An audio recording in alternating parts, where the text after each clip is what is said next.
रायगडच्या पालकमंत्रीपदाचा तिढा सुटल्याचे संकेत मंत्री भरत गोगावले यांनी दिलेत. माणगाव इथं आयोजित पक्षप्रवेश सोहळ्यात बोलताना भरत गोगावलेंनी पालकमंत्रीपदाबाबत सर्व काही ठरलं असून आता फक्त अधिकृत घोषणाच बाकी असल्याचं सांगितलंय. गेल्या 4 टर्म की तुम्ही तिथं मोठ्या ताकदीबरोबर लढा देऊन संघटनेसाठी आणि भरत शेठसाठी तुम्ही जी काही मेहनत घेतलेली ती आम्ही कधी विसरू शकत नाही आहे. म्हणजे मोठे तर बरेच लोक होतात हो, परंतु मोठ्याकडे किती लक्ष द्यायचं. जो गरिबाकडे लक्ष देतो तो खरा माणूस. श्रीमंताकडे कोणी पण लक्ष देतो, पण आम्ही गरिबांचे शेठ आहे, श्रीमंतांचे शेठ नाही आहे.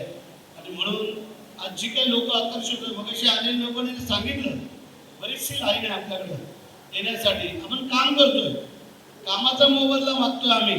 आम्ही चुकीचं काही करणार नाही आणि शक्यतो तसं होऊ देणार नाही आहे.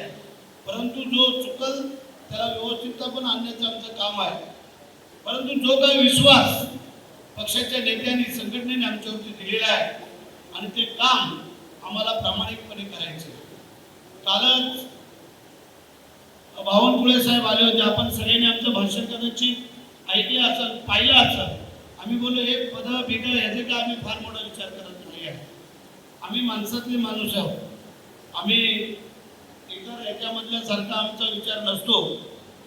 ठीक आहे, आता जी काही मंडळी आलेली आहे येणाऱ्या आमच्या जुन्या सर्व कार्यकर्त्यांना विनंती आहे, आता ही तुमची ताकद वाढणार आहे. तुम्ही 50 लोक होतात, पण त्याच्यामध्ये आणखी 20 लोक आले तर तुमची 70 लोक झाली. आणि त्याबरोबर अनेक त्यांची इतर काय कार्यकर्ते. तेव्हा कोण आधी आला, कोण पुढे गेला, कोण काय गेला, तो काम करून तो पुढे जाईल.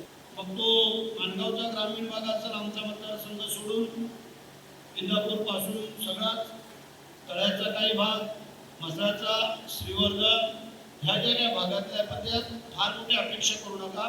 कारण पहिली पण जुन्या लोकांनी कामं केली, त्यांचे पण निधी आम्हाला पैसे देणार आहे. सभापती, तुला सांगू इच्छितो की आपण सगळ्यांना बरोबर घेऊन जायचं. ज्या पक्षाने आपल्याला निवडून दिलेलं आहे त्यांचा पहिला मान ठेवायचा. लक्षात ठेवा, कधी विसरायचं नाही आहे.